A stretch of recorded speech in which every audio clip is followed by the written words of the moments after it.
looking for. Southern Green Lake County in south-central Wisconsin, northern Fond du Lac County in east-central Wisconsin, northeastern Columbia County in south-central Wisconsin, northwestern Dodge County in southeastern Wisconsin, until 6:30 p.m. Central Standard Time. At 5:32 p.m. Central Standard Time, a severe thunderstorm was located near Partyville, or 13 miles east of Portage, moving northeast at 60 miles an hour.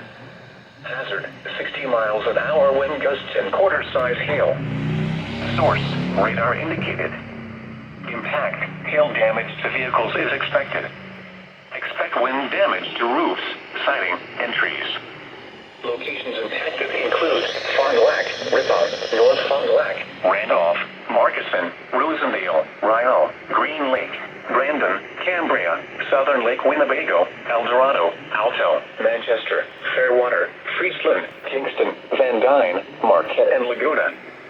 For your protection, move to an interior room on the lower